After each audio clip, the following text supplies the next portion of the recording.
لوگ تمہیں یہ مسئلہ بتائیں کہ پیارے پیغمبر اسی طرح قبر مبارک لو کان حیا فی الذریہ حیاتہ قبل الممات بغیر ما فرقانی ما کان تحت الارض۔ ابن قیم کہتا ہے مجھے رب کی قسم ہے کہ اگر تیرا والا عقیدہ صحیح ہوتا کہ اللہ کے محبوب دنیا کی حیات کی طرح زندہ ہوتے، روح آپ کے بدن میں ہوتی، تو میرا اللہ کبھی بھی زمین کے نیچے نہ رکھتے، زمین کے نیچے۔ یہ لو کان حیا فی الذریہ حیاتہ قبل الممات بغیر ما فرقانی ما کان تحت الارض، ما کان تحت الارض، پھر نہ ہوتے زمین کے نیچے، بل من فوقہا واللہ ہذہ سنت الرحمانی۔ ابن قیم کہتا ہے اللہ کی قسم ہے، میرے رب کی سنت اور قانون ہے کہ رب زندہ نبی کو زمین کے نیچے نہیں رکھتا۔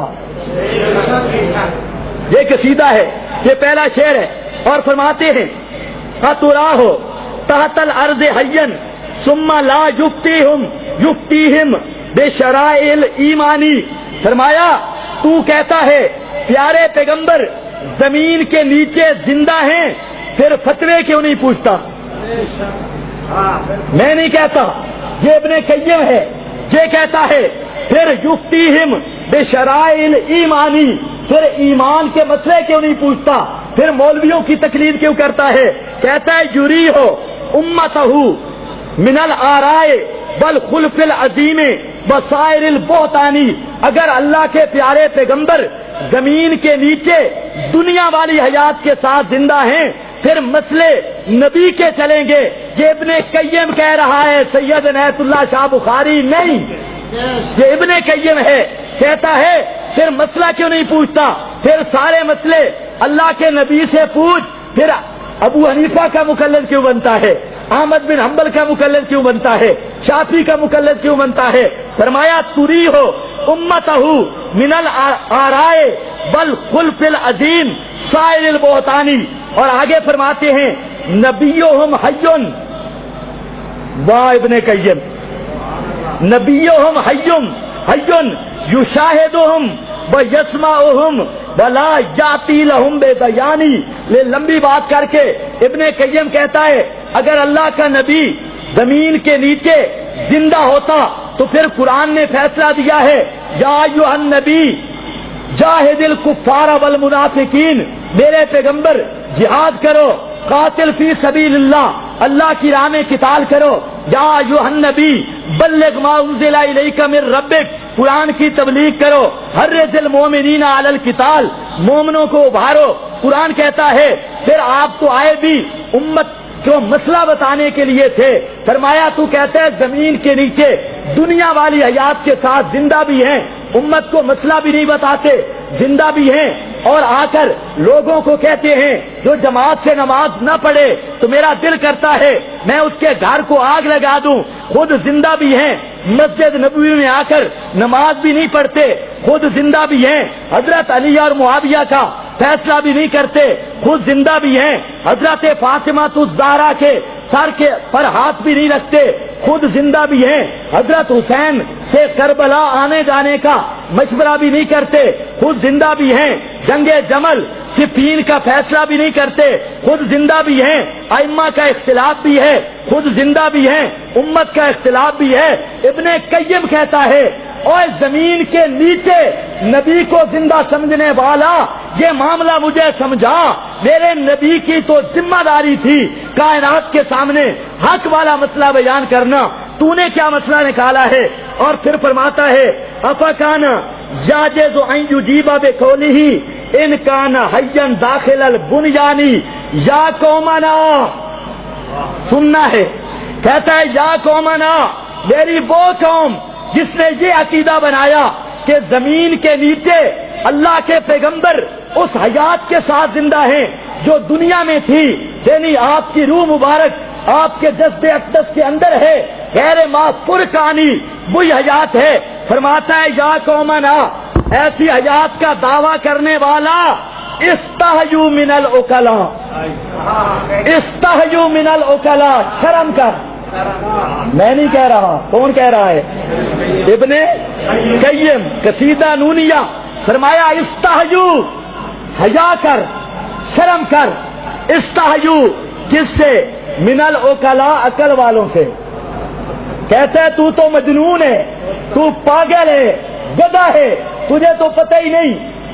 وہ میرے ذمہ نہ لا دے بھائی۔ قصیدہ نونیہ اور صفحہ اس کا ہے 141، لکھنے والا ابن قیم اور چھاپنے والے بیروت والے۔ میں صرف پڑھ کے سنا رہا ہوں۔ میرا صرف وہ پیر صاحب تھا نا بہرا، تو مرید سے پوچھا، مرید صاحب تھا، پیر بہرا تھا، یہ ذرا زندہ ہو میں تو اونچا سن دیں۔ وہ ذرا اونچا سنتا تھا، سامنے بیٹھے تھا محفل میں۔ اس نے پوچھا یہ کیا ہے؟ کوئی اتحادی پیر تھا۔ اس نے پوچھا کیونکہ اتحادی پیر بھی سونے سونے آ رہے، کوئی ہزارے دا تو کوئی کتوں دا تے کوئی کتوں دا، نہ منہ نہ متھا، کوئی جن پہاڑوں لتھا کہ اگلا جملہ چھڑ دو۔ تو اس نے پوچھا تھا یہ کون ہے نال جڑے؟ اگدے جی یہ آپ کا سگ زادہ ہے۔ کیا مطلب؟ اس آخیا جی یہ آخدا پیا ہے بھئی یہ کتے دا پتر ہے گل۔ وہ مرید اسے گلمے چو نپا، کمیز چو مار مار مار۔ پیر بیٹھے مسئلہ تو ہویا کوئی نہیں، یہ کیوں لڑتے پہ؟ اس آخیا جی پیر صاحب پوچھے کہ مسئلہ ہویا ہے؟ کہ جی میں یہ فارسی پڑھتا پیا ہے، میں اردو ترجمہ کر دیتا ہے تو یہ میرے نال لگ پیا ہے۔ یہ عربی نے میں ترجمہ پیا کردا ہوں، وہ بھی پورا نہیں جو ٹائم نہیں پورا ہو گیا تو بڑا مزہ ہو گیا۔ ابن قیم کہتا ہے کہ تحت الارض، زمین کے نیچے نبی کی، دنیا زمین کے اوپر والی حیات سمجھنے والا، استحجو من العقلاء، حیا کر، شرم کر، عقل کر، اور شرم بھی کس سے کر؟ عقلاء سے، بل مبعوث سے، بالقرآنی والرحمانی، پیغمبر کا حیا کر اور رحمان کا حیا کر، عقل والوں کا حیا کر۔ پیغمبر المبعوث بالقرآنی اور الرحمانی۔ اور پھر فرماتے ہیں کہ من کانا، کہتا ہے واللہ ہے، توجہ کر، واللہ ہے، اللہ کی قسم، لا قدر الرسول عرفتم، واللہ ہے، لا قدر الرسول عرفتم، مجھے رب کی قسم، جو تم نے دنیا والی حیات زمین کے نیچے مان لی، تم نے نبی کا قدر ہی نہیں کیا۔ یہ کون کہتا ہے؟ ابن قیم کہتا ہے تم نے پیغمبر کی عزت ہی نہیں سمجھی، نبوت کا مقام ہی نہیں سمجھا، نبوت کی شان ہی نہیں سمجھی۔ کہتے ہیں واللہ لا قدر الرسول عرفتم کلا بلا للنفس والانسانی لقد ابان اللہ ان رسولہ میت کما جاء فی القرآنی، کما جاء فی القرآنی۔ ابن قیم کہتا ہے اللہ نے واضح کر دیا، ابان اللہ، آیات بینات میں رب نے فرما دیا میرا رسول میت ہونے والا ہے، کما جاء فی القرآنی، جیسے قرآن میں آیا ہے۔ اور ابن قیم کہتا ہے افجاء ان اللہ باعثہ لنا فی القبر قبل قیامت الابدانی، کہتے ہیں جلا یہ تو بتا بے وقوف، حیا کر، یہ تو بتا کیا؟ کہتے ہیں اگر قیامت ابدان، جسموں کے زندہ ہونے سے پہلے، قیامت کے دن سے پہلے اللہ نے زمین کے اندر نبی کو زندہ کر دیا ہے، اور نبی زمین میں دنیا والی حیات کے ساتھ زندہ ہے، تو مجھے مسئلہ بتا، الثلاث موتات تکون لرسلہ ولغیرہم من خلقہ موتانی۔ فرمایا پھر اے دس یہ مسئلہ بتا، پوری مخلوق کو تو دو موتیں آئیں گی، ربنا امتنا سنتین، ایک عدم، ایک دنیا والی موت، اور پھر قیامت کو ملے گی حیات، ایک دنیا والی حیات، دو موتیں، دو حیاتیں۔ فرمایا مجھے یہ بھی بتا پھر رسولوں کے لیے ترائے موتیں مانے گا، ایک دنیا میں، ایک پہلے عدم والی اور دوسری قبر میں حیات اگر مانتا ہے تو پھر کیا ہوگا؟ کہتا ہے از اندہ نفخ سور لا جب کا امراؤن فی الارض حین کتو بالبرہانی، کہتا ہے قرآن کا فیصلہ ہے کہ نفخہ صور کے وقت جتنے زندہ ہوں گے وہ مر جائیں گے۔ اگر تو یہ کہتا ہے نبی قبروں میں دنیا والی حیات کے ساتھ زندہ ہیں تو کیا مطلب ساری کائنات پہ 2 دفعہ موت آئے؟ 2 دفعہ کا مطلب ایک عدم اور دوسرا دنیا والی موت، یہ 2 موتیں، اور رسولوں کے لیے 3 مانتا ہے۔ آگے کہتا ہے اگر ایسا مسئلہ ہے تو پھر بھی آ، ایسا مسئلہ ہے تو پھر بھی آ، فَتَكَلَّمُوا بِالْعِلْمِ لَدَّعْوَا جِیُوا بِالدَّلِیلِ فَنَحْنُ ذُو اذہانی۔ ابن قیم کا چیلنج ہے، فرمایا اگر رسولوں کے لیے 3 موتیں مانتا ہے، ان باقیوں کے لیے 2، اور تیرا عقیدہ ہے نبی زمین کے نیچے دنیا والی حیات کے ساتھ زندہ ہوتے ہیں، فَتَكَلَّمُوا بِالْعِلْمِ، پھر ٹرے نہ مار، لا بِالدَّعْوَا، خالی ٹرے مارنے کی ضرورت نہیں، فساد مچانے کی ضرورت نہیں، جیو بالدلیل، دلیل لیا، جیو بالدلیل، دلیل لیا، جیو بالدلیل، دلیل لیا، کہتا ہے دلیل لیا، فنان ذو اذہانی، اللہ سانو دلیلہ سمجھاتا ڈاڈا سلیقہ دیتا ہے، ذو اذہانی، اسا سونے تے کھوٹ دا فرق کر سکتے ہاں، اٹ سٹ تے سونے دیا لڑیاں نو اسی جان دے ہاں، اس واسطے ذو اذہانی۔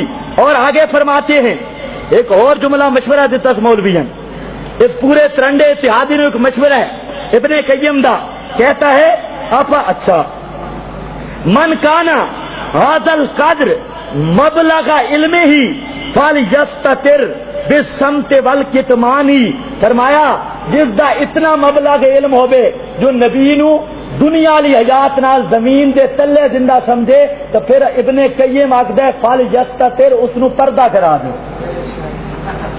فلیستتر اس نو کہ کرا دو، برقع لے کے دیو، وہ سٹیج تے آمن دا نہیں، فلیستتر، ابن قیم دی گل ہے، فلیستتر چاہیے کہ پردہ کرے، چھپ کے راوے، کیونکہ جنا والا کام نہیں، بالکل بے وقوف آما کے، ایسی گل نے فرمایا۔ اب دلیل سنو، کہتا ہے فَتَكَلَّمُوا بِالْعِلْمِ لَدَّعْوَا جِیُوا بِالدَّلِیلِ فَنَحْنُ ذُو اذہانی اَوَلَمْ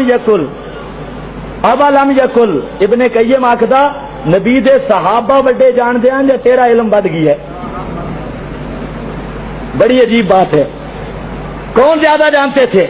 کہتے ہیں ابن قیم کہہ رہا ہے کہ نبی پاک علیہ السلام کے صحابہ اور پچھلے لوگ، توجہ میری طرف، پچھلے لوگ وہ ایک مسئلہ بتایا کرتے تھے، وہ مسئلہ یہ بتاتے کہ آپ کی قبر پر اونچی آواز نہیں کرنی، آپ کی قبر پر اونچی آواز نہیں کرنی، اس کی وہ دلیل دیتے تھے، دلیل یہ ہے حرمتہ حین کا حرمت ہی میتا، آپ کی جس طرح دنیا کی زندگی میں ادب اور